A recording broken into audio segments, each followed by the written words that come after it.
یہ وہ مشہور واقعہ اب آنے لگا ہے جسے اصحاب سبت کا واقعہ کہتے ہیں، ہفتے والے دن کے لوگ، یعنی ہفتے کی نسبت کے ساتھ. جس طرح مسلمانوں کے لیے جمعے کا دن ہے، کرسچنز کے لیے اتوار کا دن ہے، یہودیوں کے لیے ہفتے کا دن اللہ تعالیٰ نے مقرر کیا تھا اسپیسیفکلی. گو مسلمانوں کو اللہ تعالیٰ نے اس طرح پابند نہیں کیا کہ صرف انہوں نے جمعے والے دن ہی اللہ اللہ کرنی ہے، وہ تو پوری زندگی کرنی ہے. لیکن ان کے لیے پورا ہفتے کا دن وقف تھا، وہ کوئی اور کام نہیں کر سکتے تھے سوائے اس کے کہ وہ خدا کے ساتھ اپنی کمٹمنٹ کریں گے، پورا دن عبادت میں گزاریں گے. اور ساتھ ہی ساتھ ان پہ دوسری آزمائش یہ ڈالی گئی تھی کہ ہفتے کے دن وہ شکار بھی نہیں کریں گے. مچھلیوں کا شکار جو ان کے لیے گزر بسر کا ذریعہ تھا، ہفتے کے دن نہیں کریں گے، باقی دنوں میں کریں، سٹور کر کے کھائیں، کوئی مسئلہ نہیں ہے. لیکن انہوں نے اللہ تعالیٰ کے حکم کی نافرمانی کی. اس کے بدلے میں اللہ تعالیٰ نے انہیں بندر اور خنزیر بنا دیا، وَلِعَوْذُ بِاللَّهِ تَعَالَى. یہ واقعہ مسلمانوں کے لیے اس اعتبار سے بڑا عبرت کا نشان ہے کہ اگلی امتوں کو دنیا میں ہی نافرمانیوں کی سزا مل جایا کرتی تھی. اس امت کے لیے نبی صلی اللہ علیہ وآلہ وسلم کی دعاؤں کی برکت سے دنیا میں کافی حد تک مسئلہ اللہ تعالیٰ نے ٹال دیا. لیکن آخرت میں عذاب ہوگا. یہ نہیں ہے کہ وہ معاف ہو جائے گا جو غلط حرکتیں کی. یہ اصحاب سبت کا واقعہ ہے، یعنی ہفتے والے دن سے متعلقہ لوگ. یہی وہ لوگ تھے جو بندر بنا دیے گئے، خنزیر بنا دیے گئے. یہاں پہ یہ واقعہ آ رہا ہے، وہ انشاءاللہ ہم تفصیل سے کور کریں گے.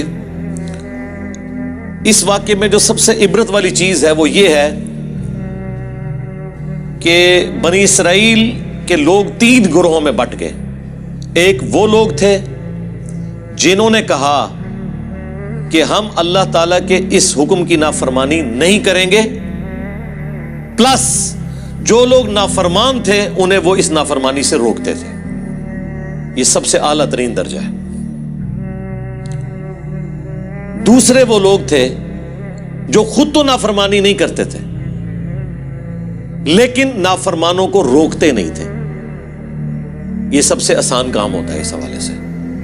کسی کی گالیاں نہیں کھانی پڑتی، آپ کو مخالفت نہیں سہنی پڑتی، کیونکہ جب آپ کسی کو روکیں گے تو ظاہر ہے پھر آپ کی بدنامی وہ کرے گا، آپ کو دشمنی مول لینی پڑ جائے گی. یہ دوسری کیٹیگری تھی، میٹھی میٹھی بات کرنے والے لوگ، صرف فضائل اعمال سنانے والے لوگ، برائی سے روکنے والے نہیں، صرف امر بالمعروف کرنے والے لوگ، نیکی کا حکم دینے والے لوگ، نہی عن المنکر، برائی سے روکنے والے نہیں. اور تیسرے وہ بدبخت تھے کہ جو ڈائریکٹلی اس حکم کی نافرمانی کر رہے تھے اور ہفتے کے دن وہ شکار کرتے تھے. اب حیران کن بات ہے، اللہ تعالیٰ نے تینوں گروہوں کا ذکر کیا، اس کے بعد جب اینڈ رزلٹ سنایا نا تو یہ سنایا کہ اللہ نے نجات دے دی ان لوگوں کو کہ جو نہ تو خود یہ کام کرتے تھے بلکہ وہ باقیوں کو بھی اس برائی سے روکتے تھے. یعنی جو گونگے شیطان نہیں تھے، خود بھی برائی سے بچتے تھے، لوگوں کو بھی روکتے تھے، انہیں تو ہم نے نجات دے دی. اور جو برائی کرنے والے تھے ان کو ہم نے بندروں کی شکل بنا دیا. اور جو تیسری کیٹیگری تھی نا، ان کا اللہ تعالیٰ نے ذکر کرنا بھی گوارا نہیں کیا کہ ان کا انجام کیا ہوا. اتنا ذکر ضرور کیا کہ اس طرح کے لوگ تھے. یہی وجہ ہے کہ انہی آیات کے کانٹیکسٹ میں المستدرک للحاکم میں تفصیل کے ساتھ ایک حدیث موجود ہے کہ ابن عباس رضی اللہ تعالیٰ عنہ جب کبھی بھی سورۃ الاعراف پڑھتے تھے ان آیات کے اوپر آ کر رونا شروع کر دیتے تھے، اور ان کے ساتھی ان سے پوچھتے تھے کہ آپ کیوں روتے ہیں؟ وہ کہتے ہیں کہ میں اس لیے روتا ہوں کہ مجھے یہ آیات پڑھ کے یہ معلوم نہیں چلا کہ جن لوگوں نے برائی سے روکا نہیں تھا اگرچہ وہ خود نیک تھے، ان کا انجام اللہ نے کیا کیا. کاش مجھے کوئی ان کے بارے میں بتا دے. ظاہر ہے بنو امیہ کا دور ہے، شریعت کی دھجیاں بکھیری جا رہی ہیں. ابن عباس نے وہ مشکل وقت دیکھا ہے. ابن عباس تو 68 ہجری میں فوت ہوئے ہیں, واقعہ کربلا کے بھی 7 سال کے بعد. تو اس دور میں رہتے ہوئے غلط ایکٹیویٹیز کے ساتھ کس حد تک کمپرومائز کیا جائے, کہاں پہ اعلان حق بلند کیا جائے. پھر وہ بندہ قرآن بھی جانتا ہو, پھر وہ شخص ہو جس کے بارے میں صحیح بخاری کی حدیث ہے, اے اللہ ابن عباس کو قرآن کا علم عطا فرما. پھر ان لوگوں کو اپنی آخرت کی بھی فکر ہو کہ ہم نے ان 3 میں سے ایک تو نہیں بننا کہ جو برائی کرنے والے ہیں, باقی 2 میں سے یہ بننا تو مشکل ہے. جو حسین ابن علی کی قسمت تھی, انہی کا نصیب تھا, وہ بن گئے کہ برائی کو ہاتھ سے بھی روکا جائے. جو درمیان کے لوگ ہیں, جو خود تو کچھ نہیں کرتے, ماشاءاللہ بڑے پاک صاف ہیں, لیکن شیطان کو بھی ننگا ناچنے دیتے ہیں, اس کو برائی سے نہیں روکتے. جو صحیح مسلم میں حدیث ہے کہ نبی علیہ السلام نے فرمایا ہو سکے تو برائی کو ہاتھ سے روکو. ہاتھ سے نہیں روک سکتے, زبان سے روکو.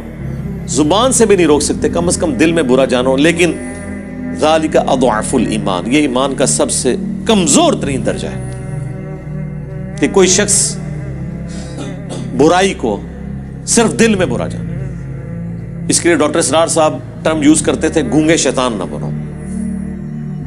تو ابن عباس روتے تھے, کاش مجھے ان کے بارے میں پتہ چل جائے کہ ان کی آخرت کیا ہوئی. اللہ نے خاموشی ان کے بارے میں اختیار کی ہے.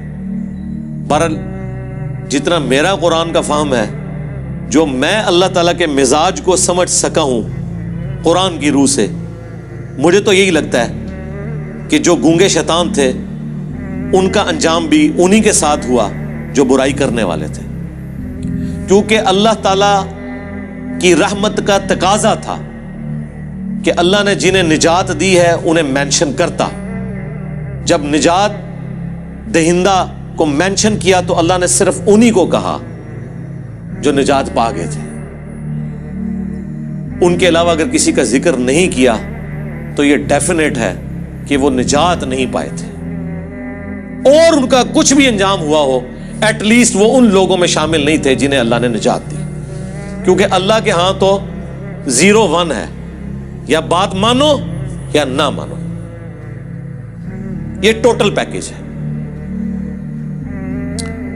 اب وہ آیات کی طرف آ جائیں. پوچھو ان سے اس بستی کا حال جو ساحل سمندر کے اوپر آباد تھی. یہ چھوٹی چھوٹی سمندری جھیلیں تھیں جو بعد میں جوڑ کے گوروں نے نہر سوئز بنا دی. اس زمانے میں یہ سمندری جھیلیں تھیں جو آباد تھے ساحل سمندر. اذ یعدون فی السبت, جب وہ حد سے بڑھ گئے ہفتے کے دن کے بارے میں.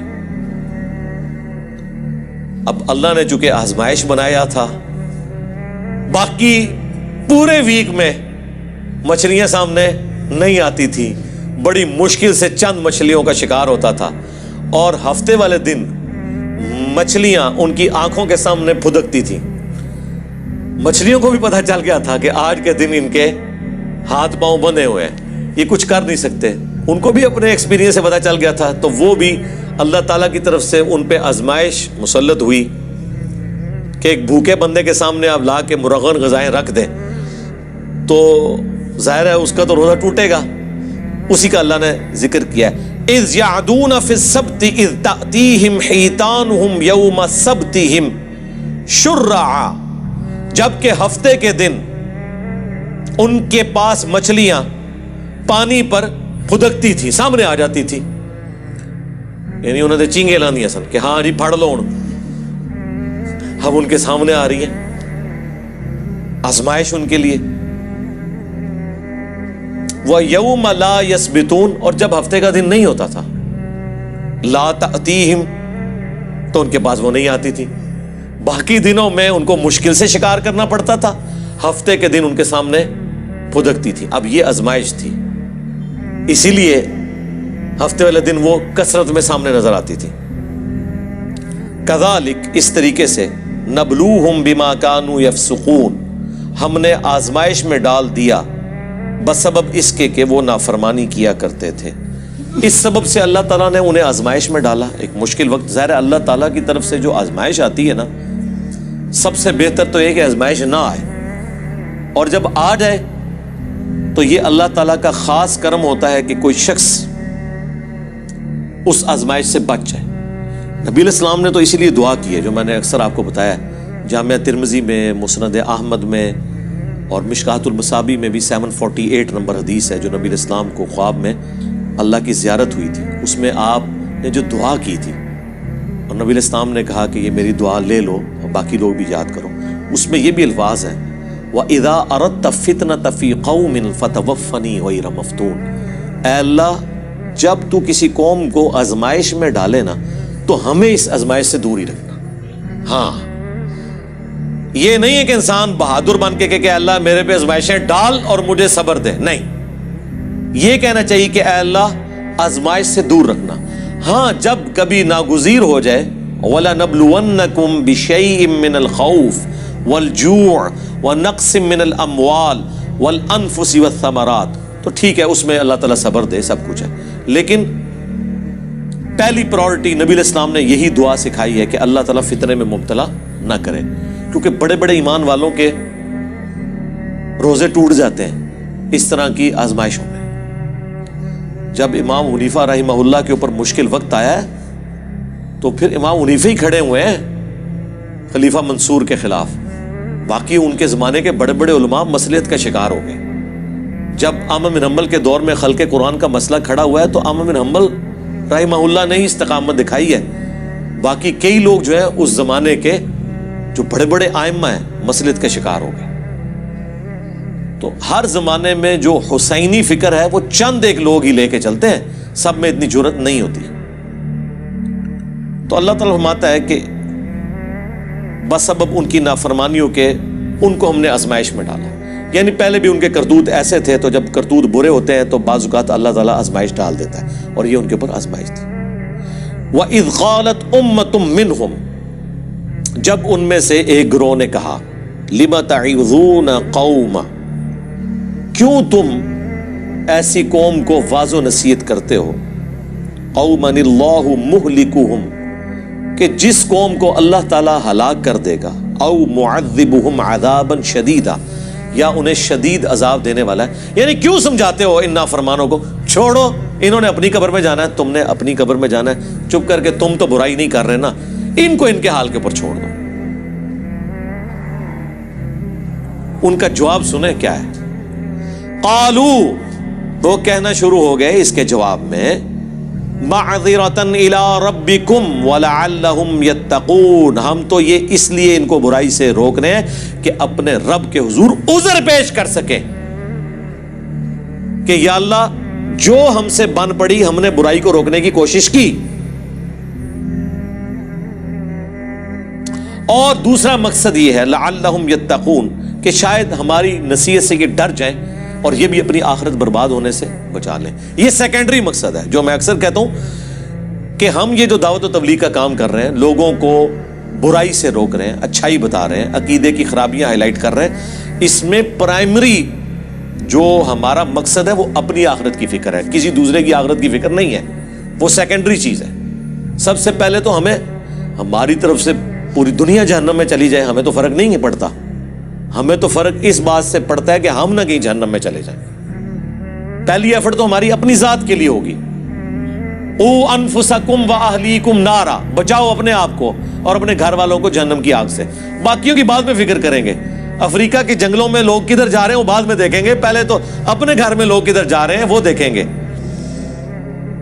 پہلے تو ہم خود قرآن و سنت سے اپنی اصلاح کی کوشش کریں گے، تو ان کا اپنے رب کے حضور معذرت کر سکیں، ہم عذر پیش کر سکیں کہ یا اللہ ہم نے وہ چاروں شرائط پوری کی تھی، الا الذین آمنوا وعملوا الصالحات، یہ تو آسان ہے، ایمان لاؤ نیک اعمال کرو، لیکن وتواصوا بالحق، حق بات کی وصیت کرنا مشکل ترین کام، اور اس کے بعد اس کا منطقی انجام، وتواصوا بالصبر، پھر تکلیف آئے گی تو صبر اختیار کرنا ہے۔ یہ اتنا مشکل کام ہے کہ بڑے بڑے اہل ایمان وہ بھی بعض اوقات کمزور درجے کی طرف چلے جاتے ہیں. ہر بندے میں یہ حوصلہ نہیں ہوتا کہ حالات و واقعات کا وہ مقابلہ کر سکے. ہم ان پہ کوئی فتویٰ نہیں لگاتے جو اس طرح کرتے ہیں، لیکن ہم لوگوں کو یہ بتائیں گے کہ خدا کے لیے فرق سمجھو. لوگ کہتے تو ہیں کہ حسین ابن علی کے زمانے میں لوگ روکتے تھے ان کو کہ آپ وہاں نہ جائیں، یہ آپ کو شہید کر دیں گے. تو کیا وہ لوگ غلط تھے اور حسین ابن علی اکیلے ٹھیک تھے؟ میرے بھائی پہلے تو آپ اپنی اصلاح کریں. وہ لوگ حضرت حسین ابن علی کو غلط نہیں سمجھتے تھے. عبداللہ بن عمر یا عبداللہ بن عباس یا عبداللہ بن زبیر رضی اللہ عنہم اجمعین، وہ یہ کہتے تھے کہ آپ جن کے خلاف کھڑے ہوئے نا، انہوں نے رسول اللہ کی قرابت داری کا کوئی لحاظ نہیں کرنا، یہ دنیا دار بادشاہ بن چکے ہیں، تو ان کے شر سے اپنے آپ کو بچا لیں. وہ یہ نہیں کہتے تھے کہ آپ غلط ٹریک میں ہیں. وہ دوسرے معنوں میں یہ کہہ رہے تھے کہ یہ بدماش ہیں، آپ کے ساتھ ظلم کریں گے.